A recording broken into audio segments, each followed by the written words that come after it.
This is ChangeMakers with Katie Gore, finding the right solutions for the affordable housing community. This week's ChangeMaker is Frank Woodruff, the Executive Director of Community Opportunity Alliance, where he leads efforts to strengthen and advance the field of community economic development. With a background in public policy and executive education, Frank is dedicated to creating stronger, healthier, and more prosperous communities across the country. Frank, welcome to the podcast. Thanks for having me, Katie. I'm glad you're a guest, and you're bringing a unique flair to our podcast, a community development organization. But before we start there, let's start learning about your journey, how you got into housing, how you got into community development, and just start us off there. Sure. Yeah, I've been with the Community Opportunity Alliance since 2011. So I've been here for quite a while. And we used to be known as NACEDA, the National Alliance of Community Economic Development Associations. We rebranded a few months ago, a topic we can get into why we did that later on. But yeah, I've been here since 2011. Prior to that, I kind of was running around the country helping political campaigns set up fundraising operations, mostly small campaigns. So I did that for a number of years. The reason I kind of came to the Community Opportunity Alliance, or the CEDA as it was known at the time, was from where I grew up. I grew up in a small tourist town in rural Wisconsin called Lake Delton. And Lake Delton in the summertime is full of water parks, and indoor and outdoor. And my family owned the local grocery store. And back when I was growing up in the 80s and 90s, it was mostly a town that made its living between Memorial Day and Labor Day over the summer months. And if business was good, then my family maybe got a small raise, and over the year my mother got a nickel raise per hour. That was a big deal. But if business wasn't so good during the summer, businesses were not able to keep themselves going throughout the winter months. And so in those winter months, you'd see the local shops kind of putting up plywood for a while. People certainly didn't get raises, such as in my family and others. So you grow up real sensitive to how place impacts a young person growing up in that environment, especially when I would later go on to college and kind of move away and learn how people who grew up in other places had different experiences, both positive and negative. And so that's where my passion for place, I think, it comes from. So tell us about the work that you do with Community Alliance, because I can make assumptions that how you grew up and watching businesses struggle, go through the cycles, and just ebb and flow with the market. I'm sure that's given you a lot of insight to what you do now. Right, absolutely. So the Community Opportunity Alliance is a field-building organization for community-based development. And what that means is that we try to keep an eye on and track trends among policymakers and funders, and so in the economy and culture and society more generally, and how it's affecting the work of community-based development. There are about 6,000 community development organizations in the United States that has about $23 billion a year going through those organizations, producing hundreds of thousands of units of affordable housing, rental and ownership, as well as other kind of outputs. But yes, how changes in the economy and changes in public policy and how they impact local places is absolutely something that we focus on at the Alliance. So what are the trends that you're seeing right now? What role is the CDC playing in helping shape local communities, or just what is that pressing issue that's keeping you and all the CDCs awake at night right now? Yeah, it's something that we call the 80-20 dilemma. We actually had a webinar on it a few weeks ago. But it's the notion that of the $23 billion I mentioned, about 80% of that goes to 20% of the organizations. And in a field of nonprofits that are place-based in nature, that means that about 80% of the resources are going to not nearly as many places as it should be. And that is not to say that the size of the pie is big enough, but it does mean that we should work to grow it, and as it does grow, we should look to slice it a little more equitably. So that's one thing we're definitely keeping an eye on. We're also keeping an eye on trends as it relates to the costs of developing, namely for insurance, property and casualty insurance specifically, for affordable housing developers. it's becoming much, much more problematic over the last 2 years, to the point where if it continues on the current track, quite devastating for affordable housing development in general. So that's another thing we're tracking. Let's dive deep on that insurance component. What specifically are you seeing as it relates to that being an obstacle for maintaining or growing affordable housing? Yeah. So the kind of for any listeners who don't know affordable housing development details, basically, generally speaking, how it works is that a nonprofit will be awarded, will put together what was called a capital stack, so a wide variety of funding sources in order to build a building that provides affordable housing. That building has to produce rents back to the organization over time so that they can pay off that capital stack, the debt that they borrowed, as well as rents in order to pay for the upkeep of the building, change it, replacing plumbing pipes, wiring, new outlets, whatever, the capital it needs for the building. Well, one of the costs to operating a building is the cost of insurance. The cost that if the building is damaged in some way, insurance can pay for whatever repairs might be needed. Also necessary, insurance is necessary so that in order to get a loan to build the building, the lender, you have to promise and confirm with the lender that you have insurance, so that the lender is protected if the building is damaged or goes belly up. So there's lots of reasons why insurance is really important. It's important to the nonprofit, obviously, people who live in the building, obviously. It's also important to the lenders.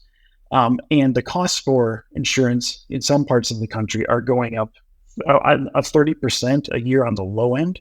We have a report from one organization in Des Moines, Iowa, that their insurance went up over 400% over 2 years. And that is something that these organizations do not rate, increases at that level are not written into their financial planning. And so organizations that are mission-based only have so many options of what to do in that scenario when costs go up unexpectedly. And it sounds like this is not something specific to a region. It sounds like this is impacting most communities from, small to large. Is that a fair assessment? Very fair. And that is something, and I'm glad you brought that up, Katie, that is something we are trying to push hard on, that this problem is much more pervasive than people think it is. Generally, the shorthand for why this problem is occurring is because of climate change, natural disasters.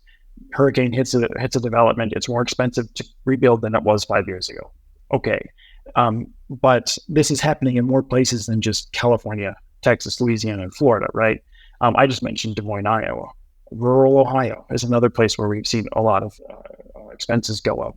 So it's much more pervasive, and it's getting worse over time. So how are you getting this message out? I saw you were recently featured in an article. Tell us a little bit about that and how that amplifies your message here. Yeah, so I would say we've approached this with two tactics.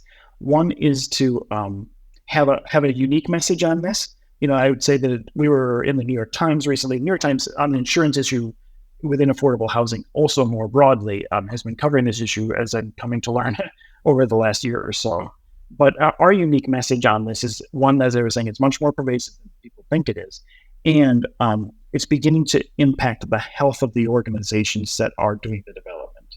It's not a good thing for affordable housing to be lost because of insurance reasons. It compounds the problem even further if the organization that has to maintain and build the building has to lay off staff to pay their insurance premiums, has to end supportive housing services to pay their insurance premiums, to end other programs. And that's what organizations in some parts of the country are doing.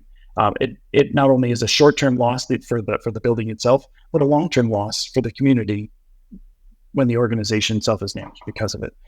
So that's one way we're raising the visibility of the issue is messaging. And the other is to bring local voices forward from local organizations that are experiencing the issue. And so on our website, communityopportunitylines.org, we have a program we've started called Community Development Voice, which has several stories of organizations that have recently given us information and details about how the cost of rising insurance rates are impacting their organizations and their communities. What a devastating impact this can happen. It's more than just a budget line item that is creeping up. I mean, when you described it, having to make choices between preventative maintenance or social services or staff, or even maintaining these as affordable. What a dire situation that's being encountered. And it's getting worse. Let's talk about the storied communities. I think you were just mentioning that. And I want to get into, for people who don't know what CDBG is, or people who don't know the role of CDCs, first tell us about the actual types of projects you do, and then let's get into this storied communities initiative. As a field building organization, one of the kind of primary functions I think we have is to nurture the identity of the field through our research. And so there's a lot of research funded by the federal government and by think tanks and others into the work of, say, affordable housing or into small business lending. But we're providing research that provides an identity to the organizations that are doing that stuff, right? And so, as I said at the outset, we embarked in 2021 on an effort to kind of nurture that identity through research. And through that, we identified about 6,000 community-based development organizations in the country. As I said, about $23 billion in annual revenue. But they're producing about 175,000 units of affordable housing every 3 years. They do about $3.5 billion in lending. Their leadership is diverse. There's about 50% of the field is led by women and by men. There is about a third of it is led by people of color. That's unchanged from about 20 years ago. So as we got into this research project, we were able to tell a pretty robust kind of quantitative story about the field. But what we realized as we got into it is that there's a piece of what we were measuring could be measured about any for-profit developer. What makes these organizations unique is the connections to the communities that they serve. And that's where storied communities comes in, which is an effort we had to characterize how residents in the places served by CDCs perceive those organizations. Do you have a favorite before and after redevelopment opportunity? And I know that's probably unfair to ask, but maybe just give us a couple before and after. Like, what was the site like, or the city like, or the land like before redevelopment happened with these types of funds, with these types of organizations, and then what did it become? So I will tell two. One that's a little more global and one that's a little more local. So first one, in 2013, NCEDA at the time held our annual conference in Detroit, in Greektown neighborhood, downtown Detroit, if anyone's familiar with Detroit. And I remember being in the hotel on a higher level floor, whatever floor I was on. I remember looking out over downtown Detroit at night, and it was nothing but darkness. There was a little pocket of light in Greektown, maybe one over by the Tiger Stadium. But other than that, the whole place was just dark. And I had a chance to go back to Greektown last year, about a year ago, last summer, June 2023, and look over downtown Detroit again. And for everyone who's been to downtown Detroit lately, it's completely different. And night and day, one could say. It is, you look over downtown Detroit and there's vibrancy, there's light, right? There are people out and about at night, and there's festivals. I mean, I think the work of the organizations that we serve more directly is that making sure that type of work happens out in Detroit's neighborhoods. Because there are, as many know, that Detroit's neighborhoods have not quite followed just yet the trajectory of downtown Detroit. And I would say one specific example I do like to tell is that years ago, I was in Youngstown, Ohio, for those who are familiar, visiting an organization called the Youngstown Neighborhood Development Corporation. And we went going to the organization's office, as I recall, and sat down with their deputy director, a young man at the time who had grown up in Youngstown, saying, we're going to go out and we're going to drive you around the Idora neighborhood. And it's a neighborhood that has a 46% vacancy rate. And I remember thinking, wow, 46%, like that's kind of high. That's pretty amazing. But it's one thing to hear that statistic in an office. It's another thing to get in the car and drive down the streets through the Idora neighborhood and literally see every other house be vacant. And the obvious signs of vacancy being long grass, broken windows, burned out buildings, mostly single family homes. And to go through that neighborhood now what would be some years later, however many years it's been now, it's inspiring to see that yes, Idora still struggles. It does struggle in a lot of ways, but the work the organization has done to demolish buildings that were no longer safe to inhabit, for vacant buildings to be able to kind of manage them in a way that tries to preserve the character of the community in which the home sits, to move new people that weren't there before into that neighborhood to increase its population, decrease its vibrancy, is really inspiring. And it happens in all pockets of the country by these organizations. And this is funding that's coming through CDBG, but it's also leveraged funding that the CDCs are able to access too. Explain some of the intricacies to how this happens. If you're sitting in a CDC and you need to revitalize a neighborhood, what are they doing? Walk us through what happens there. The two most used federal programs by CDCs are the Home Investment Partnership Program, the HOME program for short, and the Community Development Block Grant Program, CDBG. Both are what are called federal block grants that go to states and municipalities for certain purposes. CDBG, perhaps unsurprisingly, goes to broadly defined community development work, so that can go to certainly to housing, to grants to organizations, to streetscape projects, to infrastructure. I mean, there's a lot it can go to. That's common. And the HOME program funds basically any type of affordable housing work. So it can be everything from rental development to home ownership to down payment assistance for first-time home buyers to housing counseling to prevent foreclosure. I mean, it can be used for a broad range. So anyways, those are the two most used programs. Those are managed by state and local government mostly. And so a CDC in just about any municipality needs to have a good relationship with the office within local government or within state government in some cases that manages those pots of money. And so generally those offices will have public processes for how money will be prioritized in any given year. They will issue an RFP or similar to say, these are our priorities, submit to us ideas that meet our priorities, and we will fund you, resources permitting, obviously. And so those are the two most common funding sources at the federal level. They're incredibly important to the field. Both of those funding sources are so great in being able to help a community that could probably not pool that kind of money privately or with their own local funds. And it's such a way to revitalize an area. Do you see the funding stable, or has the funding gone up and down and up and down? What's the cycle been like for you? Yeah, over the since 2011, since I've been here since 2011, funding for both, especially for home, has slowly but steadily decreased. There are ups and downs throughout the years, but the funding levels for the home program need to be quite a bit higher, I'll put it that way. But need to be much more in line with what they were prior to 2010. And CDBG has mostly remained stable over the last 15 years. The challenge is, even though the funding levels remain stable, inflation hasn't remained stable. You can't buy the same 2x4 in 2024 that you bought in 2011, right? Costs for hiring expertise haven't gone down. So costs have gone up. Need has not gone down. As housing prices, just to use housing as one example, as housing prices have gone up, it's harder for low and moderate income buyers to purchase that first home.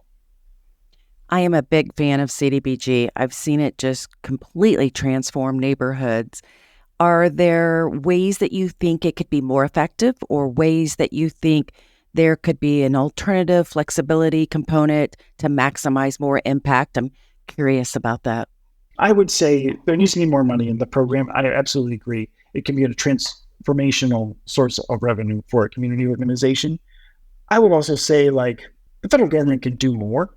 I went to graduate school for public policy. One of the fundamentals we learn in public policy is that any kind of funding program is a tool. It's designed to do something, hopefully, usually fairly narrowly, specifically defined. In the what can happen in policymaking sometimes is that needs change, needs grow, needs evolve, but the programs don't. And so communities will sometimes find themselves in a position where they're needing to kind of bend and twist the resources they have to fit this new need. And that creates inefficiencies. It's not really healthy for organizations. It can lead to internal problems with funding programs at the federal level.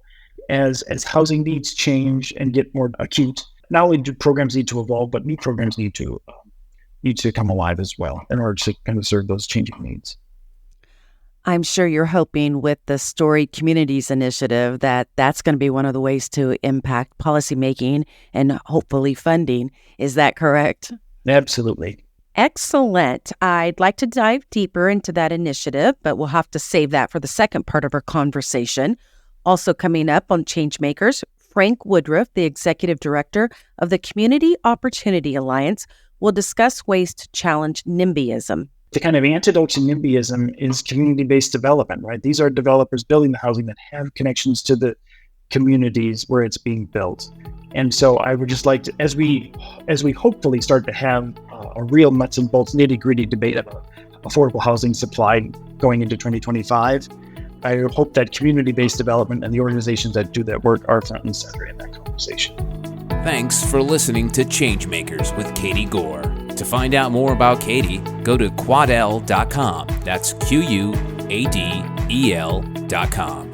This has been a production of Forbes Books Radio.